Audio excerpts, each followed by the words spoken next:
Our next talk is Lookback Lens, detecting and mitigating contextual hallucinations in large language models using only attention maps. This is presented by Yoon from MIT. Hi everyone. I'm Yoon from I'm from MIT CSO. Today I'm going to introduce our paper Lookback Lens, detecting and mitigating contextual hallucinations in large language models using only attention maps. So hallucination means the language model sometimes generate fake information that are not consistent with the real world knowledge. And a very common way to reduce hallucination is by retrieval augmented generation, or RAG. However, even with RAG, the model can still make out fake facts that are not supported by the input document. We call this problem contextual hallucinations.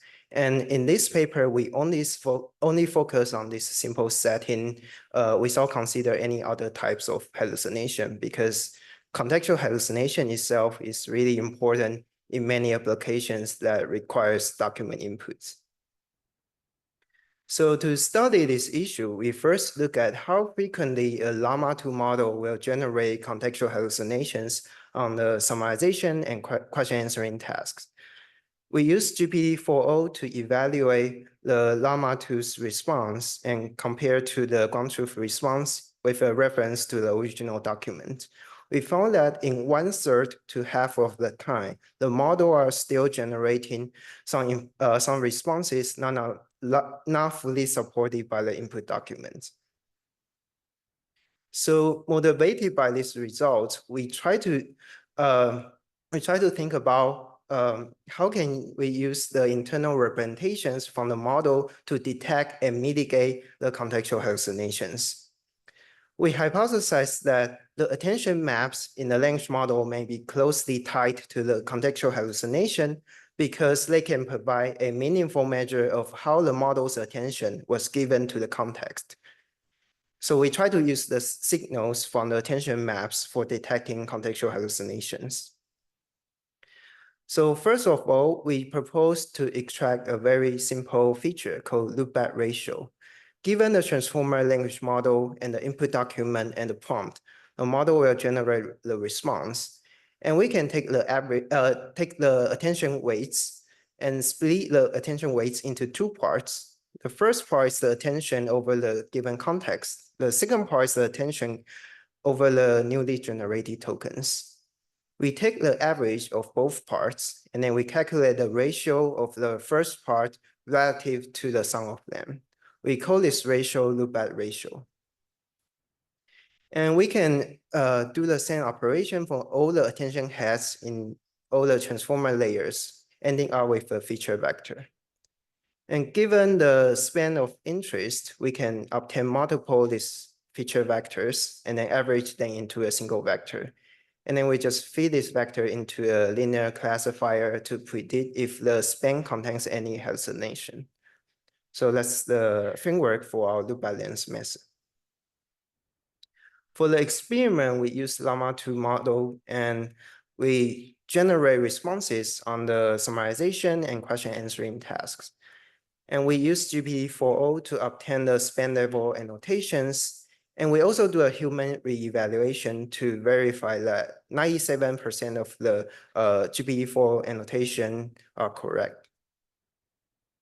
And we train our classifier on the annotations, and we also compare to the baseline that use hidden states or the NOI models to classify the hallucinations.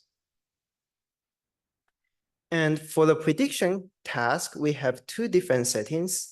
The first one is based on the predefined spans, which means all the sentences are segmented into factual or non-factual spans.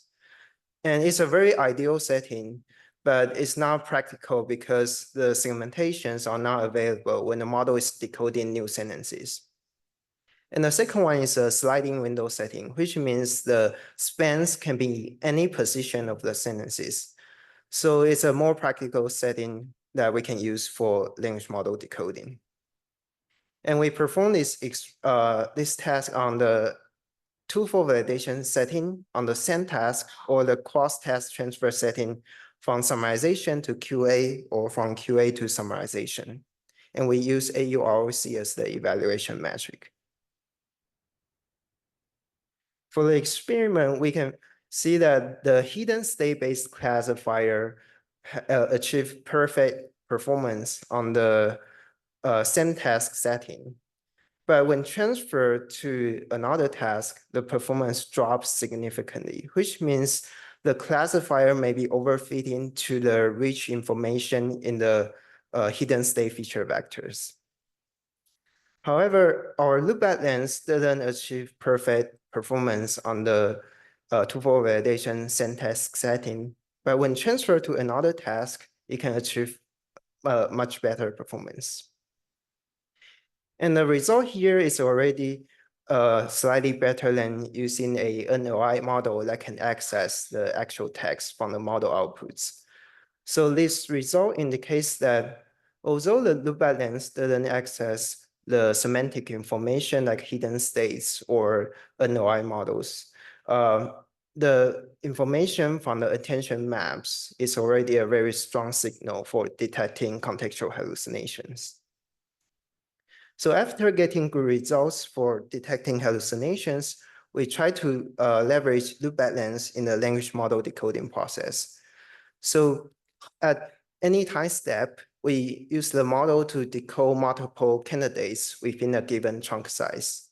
And then we apply Lookback Lens to do a rescoring. And then we select the best candidate. And we repeat this process until the model generates the full response. In the experiment, we use the same setting, but we only train the Lookback Lens on the summarization task, and we transfer to 3 different downstream tasks.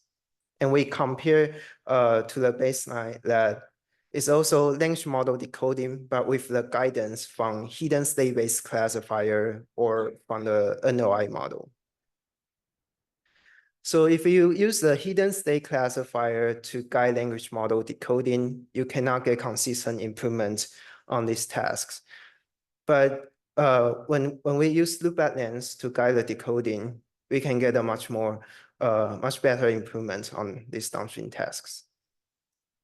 And the performance of Lookback Lens is matching the performance from using a state-of-the-art NLI model to guide language model decoding. And this NLI model is trained on a combination of multiple entailment data sets. If you train the NLI model with only the data set that we use for Lookback Lens, you will get a much worse result. So the experiment here shows the data efficiency and the effectiveness for Lookback Lens to improve language model decoding.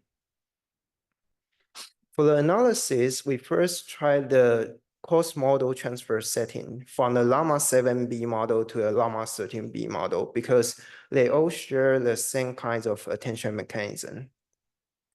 We trained a linear regression model to do a soft hand mapping from the 13B model heads to the 7B model heads, and then we directly apply Lookback Lens to the 13B model. So the result here, we can see that although cross-model transfer result is still slightly worse than the same model transfer result, but the non-trivially high AUROC here already show the potentials for cross-model transfer. And here we also show a qualitative example. Given the document, the greedy decoding output from the model will contain some contextual hallucinations. But if we use our method to do the decoding, the Lookback Lens will assign lower scores to the candidates that contains something wrong. So finally, if you always choose the best candidate, you can get a better decoding outputs. So to summarize this paper, we introduced Lookback Lens, a method that leverages the signals from attention maps to detect contextual hallucinations. And it outperforms the approaches that rely on semantic features like hidden states or NLI models. And we integrate the Lookback Lens into the decoding process, and we can mitigate the contextual hallucination. And finally, we also show that Lookback Lens has some potential for cross-model transfer. Yeah, that's my presentation. Thanks for listening.